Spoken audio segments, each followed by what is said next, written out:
Welcome to the Inner Reboot with Sam and Heidi, your weekly pit stop to shake off the stress, laugh at life's plot twists and recharge your mindset. Because let's be honest, transformation doesn't have to be boring or involve 75 different types of smoothie.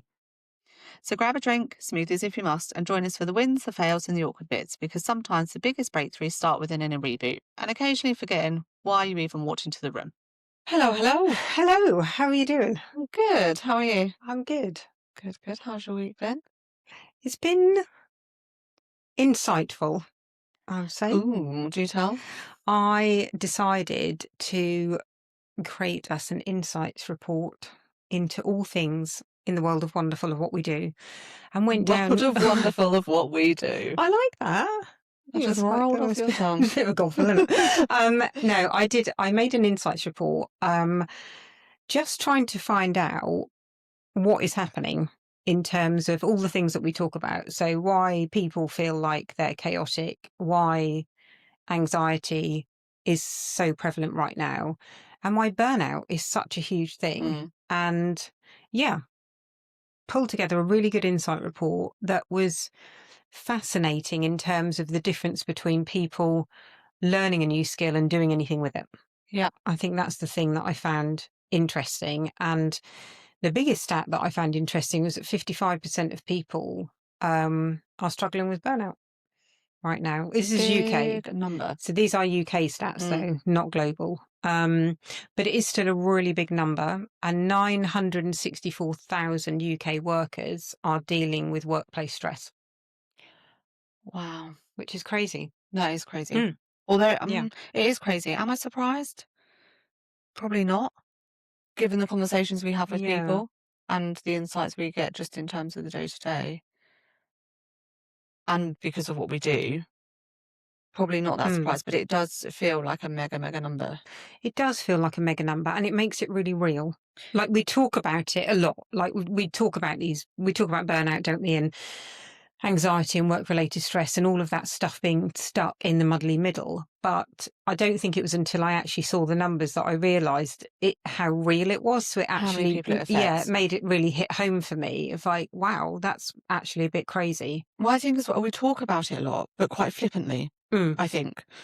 And I think even when you're experiencing it, you still sort of tread around the edges a little bit and are really cautious and careful about it. And I think people probably are really feeling it, but don't take it as serious as it is. And I don't think we're still doing enough to equip people proactively. I guess we talk about what we do. Like, people aren't given the tools and the resources and the insight and the knowledge to be prepared for when things get a bit stressful, or when they're not leaning into their strengths, or when the workload spikes and gets really heavy, in order to manage that. And I also don't think we equip our managers, and our organisations are not equipped to prevent it. It's very reactive. It is really reactive. I think the thing that made me, I had this like penny drop moment where I was like, oh shit, I've just realised something as well.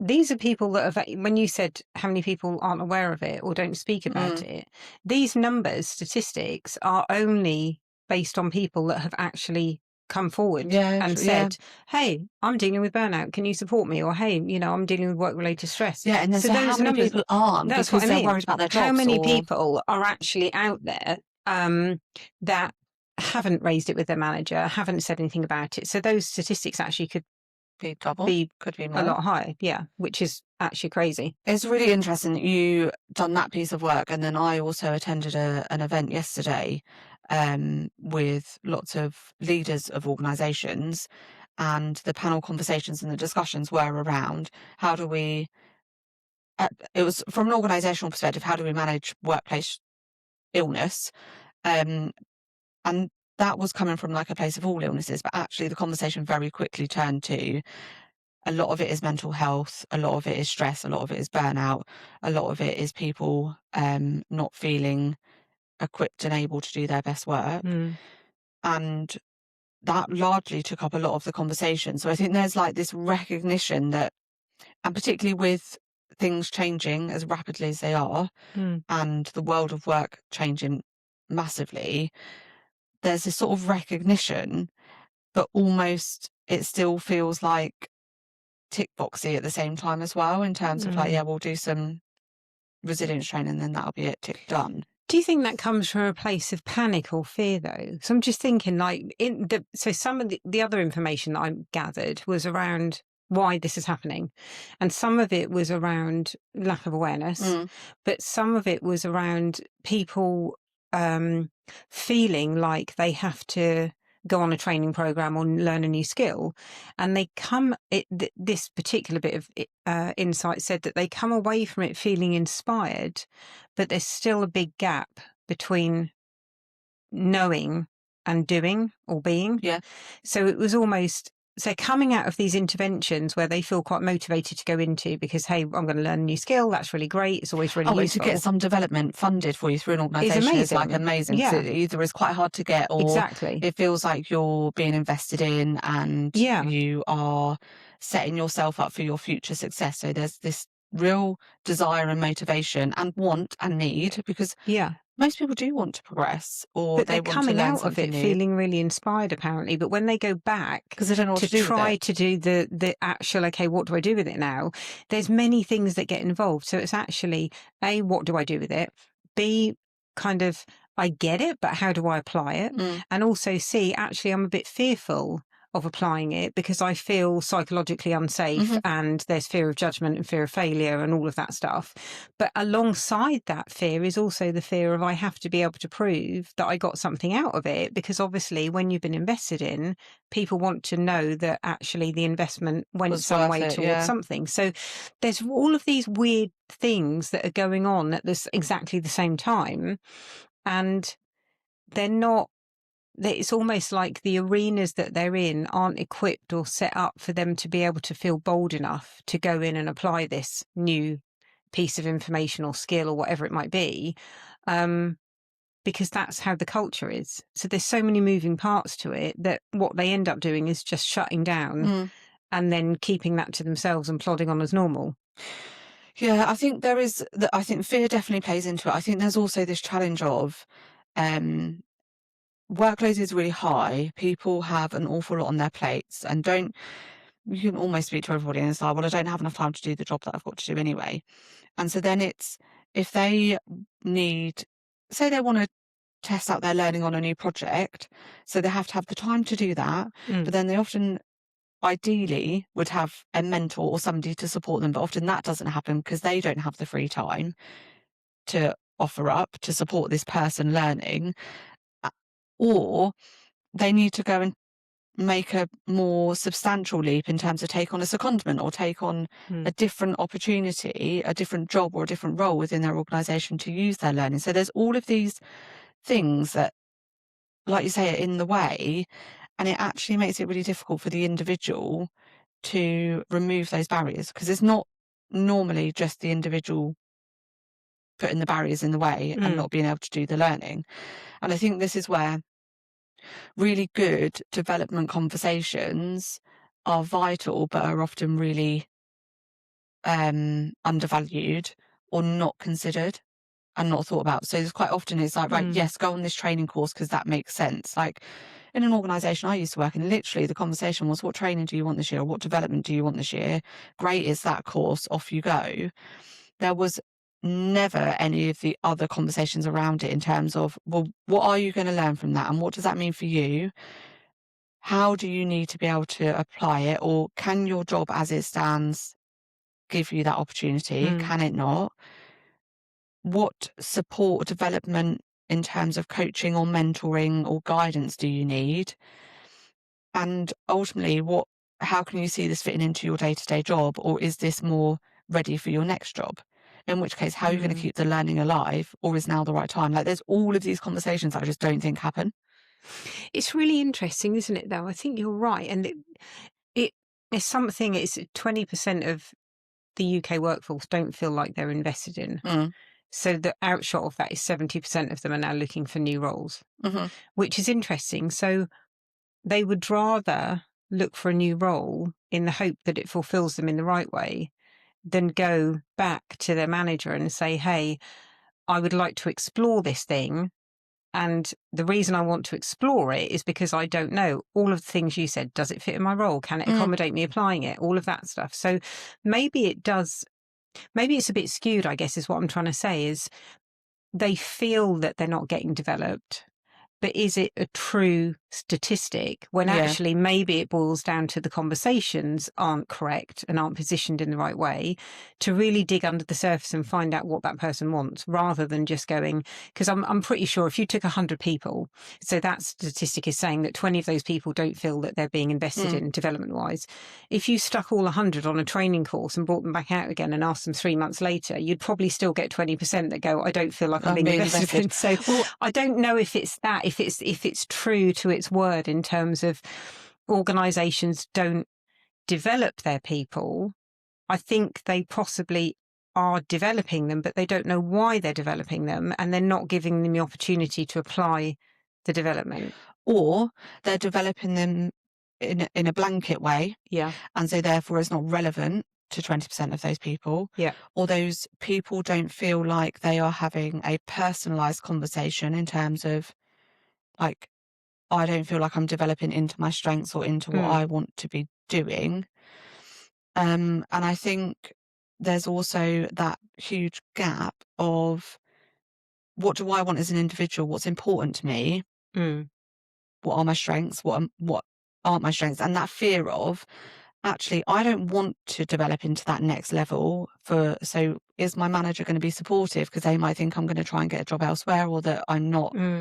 Is my manager going to want to invest in developing me if it doesn't mean that I'm doing the next role here or in this team, even if it's somewhere else in the organisation? So I think there's lots of barriers that are coming from an organisational perspective. But then I also think, as an individual, and as somebody who has always been cautious of asking for development, just because almost that, who do you think you are? Like, you do your job and we pay your salary, almost that you should be grateful and humble for what you've got. And so therefore I would really, really have to think about what development I was asking for and the benefit of it, and really psych myself up to ask for those things. Yeah. Versus you have other people who are either much more confident, they don't have imposter syndrome rooting around in their bodies all of the time, and they're not fearful of being rejected or being told no or being made to feel like they shouldn't have asked for it. Those people are much more likely to just go and ask for the things that they want and be much more directive. They're probably the same people that are much more likely to ask for promotions and put themselves forward for opportunities. And so therefore, have you got a percentage of that 20% that are really desperate to be invested in and developed in? The organisation probably would develop in them, but again, the conversations aren't right and aren't happening for them to feel confident enough or able enough, or the opportunities visible enough for them to put their hand forward. Yeah. It's a good point, actually. Yeah, I think you're right. I think there's a lot of that in there. What was interesting when you said about, if you were asking for development, you would be like, oh, who do I think I am to go and ask for it? And you would then maybe do a bit of a pitch the other way around, to be like, this is what you'll get out of it, etc. But actually the way development should work is that, hey, Mr. Manager, I want to do this development because I really want to be able to lean into this thing, or, you know, add value in the way that I can, in the way that I work in this area. So then the sales pitch should be, look what I'm going to get out of it. And then the byproduct of that is you're going to get something out of it. But we don't. We go into it the other way, don't we? We go into it meaning like, oh, hey, Mr. Manager, like, please send me on this course. Because then I'll be able to do this for you. And great. Maybe that's why some of those development conversations, though, aren't where they should be. And I don't think... I'm not beating up managers here, because it's very much this is how we have been trained, if you like, to have these development conversations. I do think there's an element of lack of understanding, of scratching under the surface, versus being seen to do what you said earlier, that tick box exercise of tick, that person's on a course, great, I've done my job.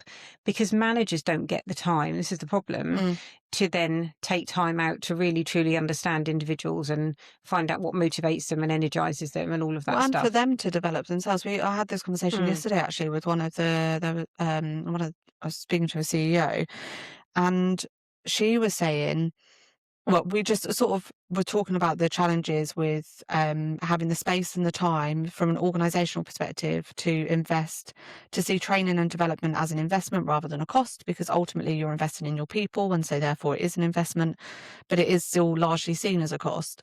And then also, in terms of that leadership and management piece, we tend to not offer leadership or management development until people are really senior and or are in those senior leadership roles, by which point you have to unpick a lot of learnt behaviours as a manager, because we're not giving managers the development they need early doors when they first become a manager. And then we also sort of continued that conversation in terms of coaching. I think coaching is probably one of the most powerful development tools that you could offer in and alongside skills development and knowledge development, etc. But if you've got a manager who has coaching abilities, that will go much further. And we were saying how if you're an executive and you get an executive coach, that's seen as like a really positive thing, and it's amazing. I've reached these like high heights and I get an executive coach, and isn't that amazing? But if you offer somebody in a middle grade a coach, it's offered often as a performance issue or something that needs to be fixed, rather than a developmental, positive opportunity thing. And so therefore coaching has this really hard battle to overcome. And organisations have that challenge of getting managers to think like a coach, because it's almost like got this weird brush. You're right, actually. It's if somebody like middle manager has a coach, it is always that thing, is like, what have they done? what have they done? They're in trouble. Yeah, they're not performing. You're right. And the more senior you get, you have executive coach, it's seen as like the holy grail of, wow, you've made it. When you don't if you're in sports, if you're a sports person, you get a coach from day dot. You don't wait until you're failing and then decide to get a coach. Exactly. Like, you can only reach those levels if you have a coach for the whole duration. Yeah. And I just think it's still seen as a really odd thing to do in terms of development. It's not common. Do you know, it really should be. I'm going to go back many moons now, when I worked at a certain organisation, and they had managers with teams, and then they had coaches. So the team would have a manager, and it would also have a coach assigned to it on a rotation. Amazing. Which was brilliant, and it worked really, really well. And then some bright spark came up with the idea of, hey, actually, why don't we upskill our managers to be coaches? So then we created this coaching manager program, where all the managers would go through this program of how to coach, and they would get shadowed, and then eventually they would get signed off. And none of it was about, I mean, this was way too long ago to be in the days of now, when you'd have a coaching accreditation. I mean, they didn't even exist. It wasn't even a thing. This is so long ago, but organisations still aren't doing it. But the beauty was that clearly they were way ahead of the game by going, oh, that's a great idea. Let's just save a bit of resource and amalgamate them into one, and we can put our coaches somewhere else where we need them in another area. So then we had managers that were coaching and managing. But here's the thing. The managers preferred it and found it easier to have a conversation with their teams doing it through the lens of coaching than they did through managing. Because every time you speak to your manager, historically, it would be like, oh shit, I'm in trouble, or oh my God, I'm going to be given another huge pile of work to do. Whereas it wasn't. It was very much like, oh, we're just going to have a chat. That's great. How are you today? You know, what's working, what's not working. And it worked really well. And I don't really understand what happened, because I haven't seen it since in any other organisation. I've seen organisations have coaching resource where they might have people that have the day job, but they're also accredited coaches, and they can lend themselves out to coach, etc., which is great, but it's not enough.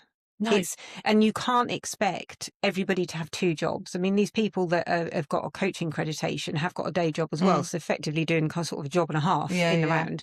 You can't expect that. But what I'm not seeing is organisations investing in coaching teams.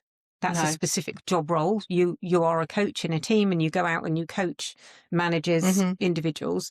But I'm also not seeing managers being brought in as managing coaches as well. And I think that's almost the bit where I feel like the people part of it is lacking, because if they were there, you would have those conversations that we talked about at the beginning, which is more along the lines of, what are your needs? What will motivate you? How do we get you to lean into the good energy and, not feel burnout, etc.? Well, I think that's what I was just about to say. I think if you go back to how you started this conversation was around burnout before we got into people not feeling invested in, developed, etc. If you can have a coach or somebody you can have a coaching conversation with, or your manager is coming to all of your conversations from a coaching lens, or some of them at least, that burnout, I'm sure, is far less likely to happen or be as prevalent, because you have coaching automatically instills a safe space, right? And it automatically, unless you've got somebody that really shouldn't be coaching, then they probably really shouldn't be managing either. You've got ground rules and you've got sort of contracting in place and all of those things. And so therefore the conversations and the questions should flow a little bit easier, and the questions are much more open and they're much more curious and they're much more engaging.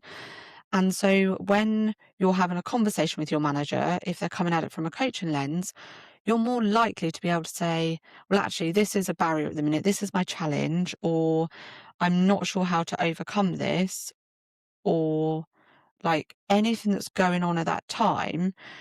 And so problems are dealt with, or you can explore them before they become a big problem. Because I think people also only recognise burnout when they are at like stage 12 of burnout, which means like you are DESCON 5, I'm completely, off the cliff now, and you're completely on fire and it's an absolute nightmare and you probably are signed off sick.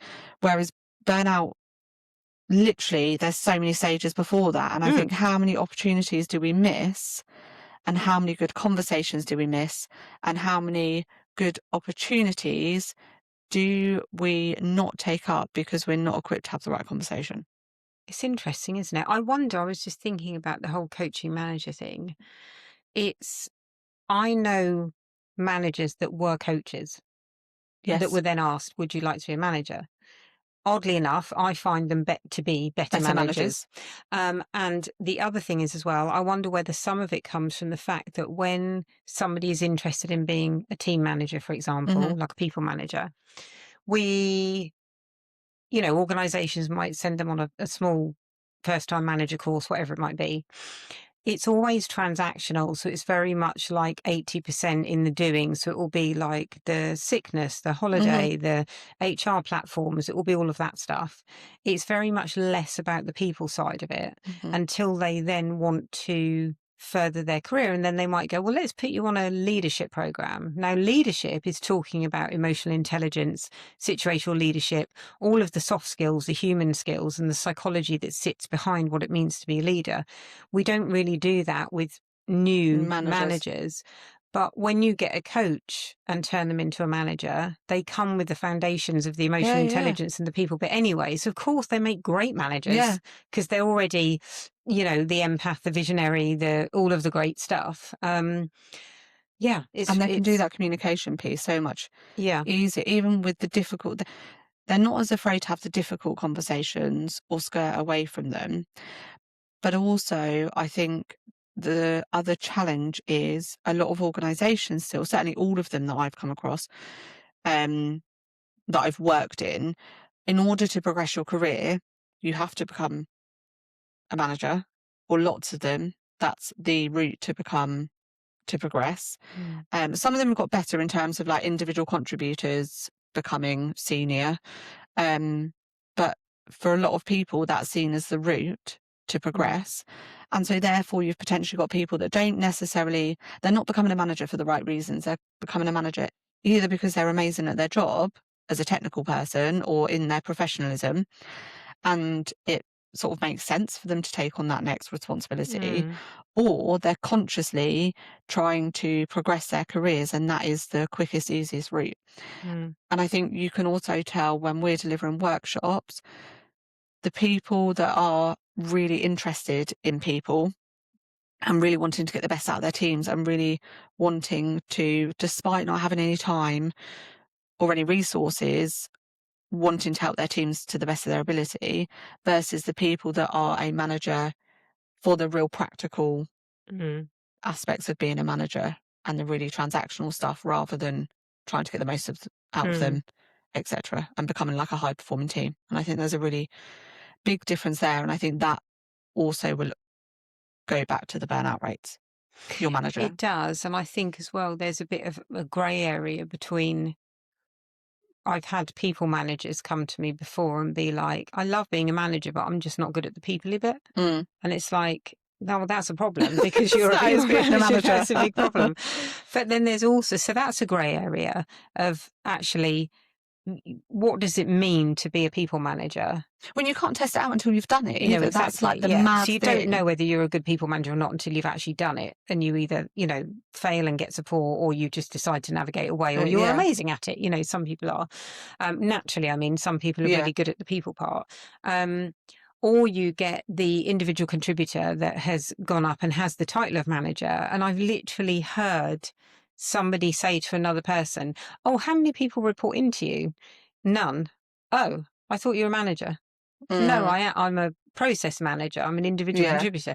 They don't see that as managing, which I find really interesting, because some of the most, I don't know, like important or, really complex roles are individual contributor roles with the title of manager, because they're managing that work stream or that process or Yeah. that system or whatever.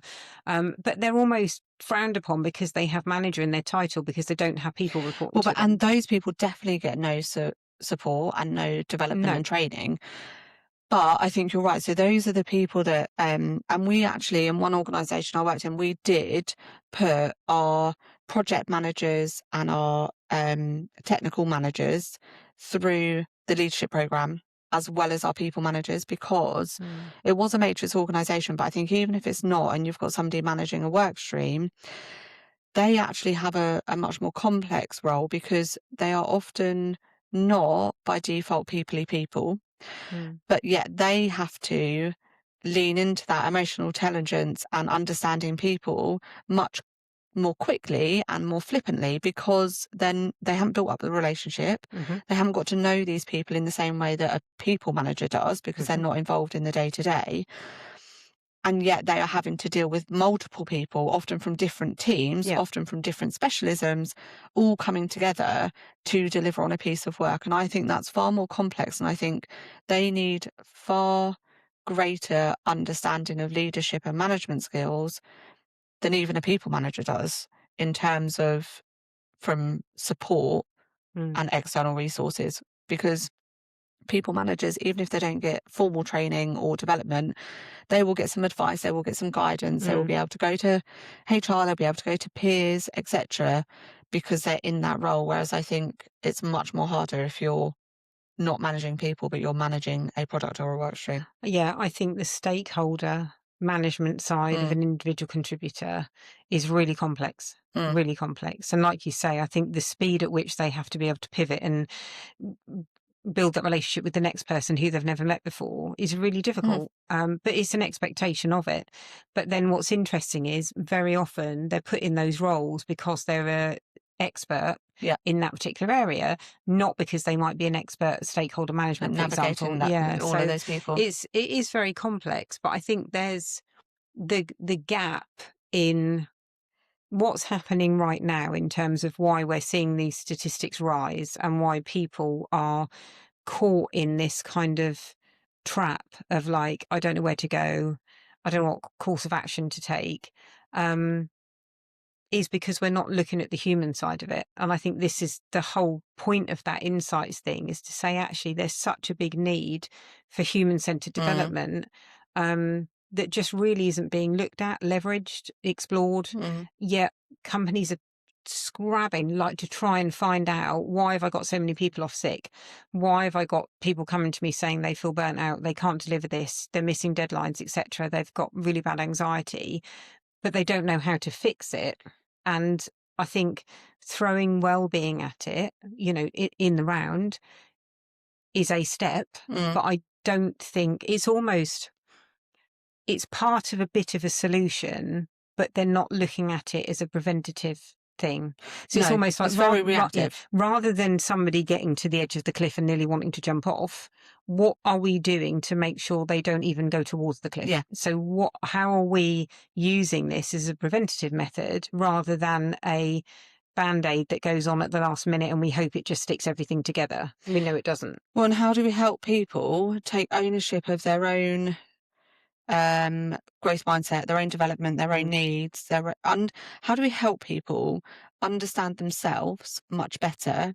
And how do we help managers understand their teams much better so that they can navigate this stuff before they get to the cliff and aren't even looking there? But also, as organisations continue to need to pivot, continue to adapt and change, as roles become less clear, as expectations become bigger in terms of all of a sudden, like, I guess when I was working in an organisation, I wasn't anymore just an L&D professional. Like, I also had to be able to manage projects to some extent. I had to be able to lean into AI and use that and utilise that. Like, there's all of these growing expectations, and people are not given any tools to do that, managers or individuals, but yet we're surprised when everyone's knackered and doesn't quite know what's going on.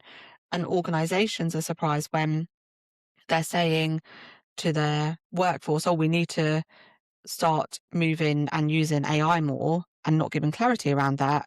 And people don't quite know what to do with that because we've not given them the foundational tools to be able to do it, like a growth mindset. Because if everyone's got a growth mindset, then people will pivot a bit easier as well, because they'll ask the right questions, but also will be a bit more curious, and will, if there's psychological safety as a foundation, then people will be able to experiment, they'll be able to ask questions, they'll be able to get it wrong and not be worried about that. Like, there's all of those things that aren't in place. And so at a time when everything's moving so fast, people actually just don't quite know what's going on. Yeah, they're just kind of a bit lost. And I think if you add all of that in, so peel the onion back and explore all those things with individuals around, what are my limiting beliefs? What is the negativity bias? What are the gremlins telling me? And what is a growth mindset? How do I navigate this? How do I understand my strengths and lean into them? How do I, create this energy and zest for everything? Once they get to that point, then anything that you kind of undertake is undertaken in a way that's beneficial for them, not that whole blanket approach. And when people, it's really interesting because it's almost contagious behavior, because when you see somebody really grab on and they're confident and they have agency in their own development, it almost becomes contagious, and other people start to kind of like, oh, well, that's interesting. That. But what that then does is it impacts the culture. So the culture starts to shift. So then you're in this culture of like, oh, people are wanting to develop because they understand why they need to do it, and they understand what they're going to get from it, and they also understand what they can put into it, because they're all different. And that's when the culture starts to shift. So it's a journey, it's a long journey, but it does happen. Yes. And they will start to do that because they can see that there's something in it for them, not just, oh, I need to develop this skill because that's what's expected of me in this role, in this organisation. And I think that also makes a big difference. Like, you've got to give people the opportunity to grow and develop as an individual that's going to serve them in multiple different ways, not just in a linear way for you in that organisation. And I think the other thing that is that cultural thing is about that fear of failure. It's actually trying to support and help people see that failure is a positive thing, because it's insight, it's data, and it's something that you can leverage to move forward. But also, it can actually be quite motivating to fail, because you'll be like, this is great, because I can now figure out all of the great stuff in this and know what I need to do moving forward, or how do we move that project forward or that work stream forward. And I think that's a massive blocker, because it stops people feeling psychologically safe enough to say, hey, I failed, or hey, I'd like to challenge that because I don't think it's the right course of action. We very rarely hear those words. In a meeting, you don't hear somebody say, do you know, I'd really love to challenge that, because I don't know if we're barking up the right tree or not with this. I think we need to look at this through a different lens. I never hear that. No. It's always, do we all agree? Yeah, that's fine. Then everybody leaves, and then they kind of reconvene in their groups. Individual bits, and then it's like, oh, actually, I'm not happy with this. That was and a then bit crap. Yeah. And you go through the whole so email I think trail. There's so many benefits to looking at human-centered development that I don't think organisations can afford not to do it. And I think there is a lot of that. You talk about invest and cost. Yes, there's cost, but the investment outweighs it massively when you look at the output from it. But I think where it's so difficult is that it's not as, it can be seen as quite fluffy still, but also it's not tangible. It's hard to see the tangible, like, you put in this and you're going to get out this in a cost. Is that not what AI does though? You put in this and you're going to get out. It's like, is that even tangible? Well, exactly. I mean, this is the thing, they're really pushing like AI, and, it will help us. At one point, I remember it was like it's going to replace the workforce, which is not going to happen. I do think there are benefits to AI in terms of streamlining work and probably saving a bit of time. But those people that are petrified of it and don't know how to interact with it, that are almost being shoehorned into it, there's a way to navigate that, to show them that there is benefit into this, and you can evolve and grow, and you can use it in a way that suits you, not a way that you're expected to use it. And I think that's the difference. So all of these new things that, I am, as you know, not technologically minded in any way, shape or form. And the thought of dealing with anything, even if I have to download an app on my phone, right, and I have to enter stuff, I get really bad anxiety because I just hate technology. So I am literally like the crash test dummy of like what, I'm petrified of trying new things. Yeah. And it's because what if I get it wrong? What if it doesn't work? What if I look like an idiot? What if I break the law? What if I break it? Like all of it. But I think it's all of those. So I was really nervous about using AI to begin with in a work setting, or for anything really, just because. So mine wasn't necessarily the anxiety about like, there is a bit of what if I get it wrong, but it was also that I don't know what to do, and I'm not the type of person that will just test things. Like, I won't just jump in and just try something and see what happens. I like to know what to do. So I like a bit of advice and a bit of guidance. So like somebody would be like, oh, well, if you just, because people would be like, oh, just chuck it into AI. And I'm like, what does that mean? Yeah, like what does that even mean? But so we both were probably really nervous and anxious about using it, but for different reasons. And our approach is very different. And that is the same when it comes to any development or any growth or anything like that. And probably why people burn out, they burn out for very different reasons. And it's about understanding ourselves and having that self-awareness to be able to go, okay, I'm struggling with this because of this. And if you don't have an environment where that feels okay to do, so it's not psychologically safe, or you even are in an environment where, which I was at the time, like it felt like everyone just knew what they was doing with it and I didn't, how are you supposed to even raise that question or ask that question without either looking really... So mine's less of fear, but more fear of looking silly. That's not fear necessarily of getting it wrong. It's fear of looking silly and fear of just not knowing what I'm doing. And so, but for a long time, I didn't know that about myself. And therefore, I just would shy away from everything because I didn't even have the language or the understanding. And I think the more we can help people understand themselves, their strengths, what works for them, what doesn't, what creates the anxiety, what doesn't, like all of these things, you can then go into new relationships, new teams, new conversations, new situations, much more equipped and also much more confident in terms of what you need, because all of those things are fine to need. But if you don't know what they are, Mm. and you also don't feel like it's okay, you sort of just have to keep pretending, and then that's when the burnout gets really bad. Yeah, because if it's not accepted that it's okay to air the fact that I'm a bit nervous about this, or I don't know how to approach this, or can somebody support me? Like you said, you keep it to yourself. That becomes the culture, whether it's within a few people, a small team, a big organization, it becomes the norm, which is probably where our fear comes from of like, actually, what if I get it wrong? What if I look I've gone stupid? through my whole Yeah. career not feeling like I can ask anybody for help because of what that might do, what that might suggest. It might give me a black mark against my career, and therefore I might not be able to progress. Like all of these things. And now that I understand that, and also have sort of peeled back some of the layers and realised that it's totally okay to ask for those things if you're in the right place, or at least find somebody where you can ask them. It makes it a little bit easier. But I think it's all of those types of things that just lead to burnout and exhaustion. Mm. And I think there's, it's interesting. I just said, I think, because I'm going to tell you a story about that in a minute. I do think, I believe that there is arenas where the confident even aren't sure or can get it wrong, but Yeah. because they're confident, You don't think that? you don't know, right? And the story that I was going to say is I remember a manager saying to me, I am literally going back probably 27 years now, a long time ago.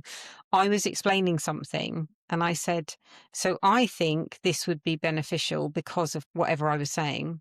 And she stopped me and she went, I believe. And I said, what? What? Not like as in Shrek Donkey, I believe. She said, no, you have to say, I believe this would be beneficial. And I said, oh, right, okay. And she said, if you say the word I think, it puts a question mark over the entire sentence of what you're saying. She said, if you say I believe, it gives faith to the other person that you believe that you can pull this off and you're going to be able to do it. So that's the difference between confidence and underconfidence. And it stuck with me for so long. I still say I think, but it now makes me realise that some people maybe that I've interacted with that I feel know all the thing, do all the thing, are great at all the They've thing. just got the right tips. It's the right language and the confidence that comes out of them that makes me think, oh God, you're amazing. And I'm actually really shit at this. I can't do this. Yeah. And it may not be that they're really good at it. And it may not be that they understand it all. They just have other ways of navigating it. But because they come across as confident and one word made an entire difference to my sentence. Yeah. It's really bizarre, isn't it? It's like that where you see the post, don't you? And it's like, don't write in your emails, I just, or I was wondering. And I do it all of the time. I was And just then wondering. Yeah, literally. And it's for those exact same reasons, like because of what it means, or like, and stop apologizing and stop doing these things. And it's like, I totally get that. But then also, I can't completely change who I am as a person either. And then I think that's also that challenge of, if you are an underconfident person, or you sort of approach things from a fear lens or a worry lens or not being good enough lens, you have to work so much harder to eradicate that. But then also you don't want to go so far that all of a sudden you're not ever apologising and like Well, you're just an asshole then. Well, yeah. Or you're overcompensating every email, because for a period there, every single email I wrote, instead of triple checking it, I quadruple checked it and like kept trying to change the wording. And actually, sometimes I think it's fine to be like, I was just wondering if, because it's not, I'm not telling them, I'm not specifically wanting something, I'm just having a curious conversation. So I think there's also sometimes when you can get a bit of advice, or you can read something and then you can almost either take it too far or it becomes too hardwired the other way. We overthink a lot though, don't we? Because I remember years ago. Imagine not overthinking. I would put in an email, like if I was outlining something, I hope that makes sense, exclamation mark, or question mark. And I would send, and somebody said to me, why do you put that at the end of the email? And I was like, oh, should I not? They were like, well, no, because you're basically saying that you don't know what you're talking about. And I remember thinking, okay, well, fair enough, right, I'll stop. So I didn't do it. And then a few years later, I started doing it again. And I was working with a particular supplier. And I remember sending this email, and he sent me an email back. And what he'd done is he said, he put, "Hi, Sam, this makes complete sense to me, and this is why." And he'd copied and pasted the body of my email, broken it down, and put specifically in green on each thing why it made sense, and sent it back to me. So I thank you. That's really useful. He said, no, your email was really useful because I never get asked if it makes sense to me. The person emailing me, of course it makes sense because it comes out of their own brain. But nobody ever asked me, the If that person, makes sense. does it make sense to you? Because if not, what do? Jump on the phone, have a chat about it. Okay, let's ask some questions. Let's clarify that. He said, you're the first person that's actually bothered to ask me if it makes sense in my own head what I'm reading. And I was like, see? I need to keep putting it. Yeah. I knew. But I was also sometimes as well, I think if you don't put something like that, how do you end the, like sometimes they're just also helpful, like, thanks very much, goodbye. But yes, I know that I can brain fart quite a lot as well, Yeah, though. me And also too. I can brain dump. I And talk so, too much too. yes, Yeah. or I try and over explain something in an email, and it's not actually necessarily, I think what he done is a really good point, because it's not necessarily for me to consider how little or how much information they need. It's for me to give it, because we're all individual, right? We're all different. And then, like you say, I always put, I hope that makes sense, or I hope that's okay, or like... I could take 8, 9 different meanings from one email.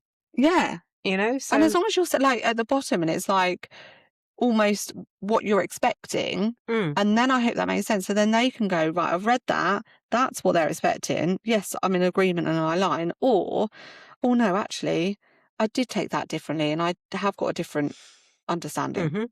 Yeah, so I guess the point of talking about this is important because, so we've had obviously lengthy careers with lots of these weird tiny bits of feedback or little bits of change. Really sit. They're really powerful, aren't they? Yeah. And what I've realised is that you shouldn't, okay, we talked about training the sheep dipping. You shouldn't change who you are to conform with what is expected in terms of that particular thing. What you should do is understand self, understand what's missing, and understand how to get the best of something that you need and apply it in the right manner. I think that's the thing. And why you do what you do, because you doing what you were doing was important to you in terms of, hope that makes sense, because you are checking in and making sure. Whereas somebody else's, their role was probably very different. How that might come across or who they interacted might be very different, but also they presumably had a level of confidence that was like, I don't need to check in with that. Yeah. But actually, in some conversations, particularly in our conversations, when we're talking about learning and development, we do need to check in all of the time, because my word isn't golden. My insight and knowledge isn't golden. We're trying to reach a joint outcome of a learning outcome and developing somebody. And so therefore we need to make sure we're both on the same page. It's not what I'm saying isn't fact. Yeah. Whereas I think if you are also in a role that is much more factual, or like a project manager, maybe you don't need to check it, because it should make sense, because I'm the project manager and I'm telling you, you need to do X, Y, and Z. Yeah. But I think in the moment, you can forget about all of those contextual things and just go, oh, well, this person said this, and so therefore that must be right, because they're really confident and they're smashing it and they're blah, blah, blah. But that's the bit, isn't it? Linking back to psychological safety is then, do you feel like the right person to go back and challenge them because of their confidence? And it's not about everybody becoming suddenly confident, because it wouldn't be right, but it's about being confident in who you are, what you do and what you know, to be able to be the best version of self. Yes. And I think that's the bit where that human-centered piece of understanding yourself is so vitally important, but also accepting that understanding and then choosing, having the choice to be able to say, I would like to change this element, i.e. I would like to become more confident, or I'd like to be able to collaborate more. I would like to feel safe and confident enough to challenge and ask a question.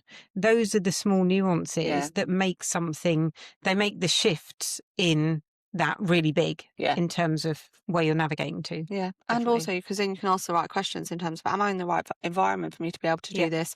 am I using the right strengths in order for me to do this?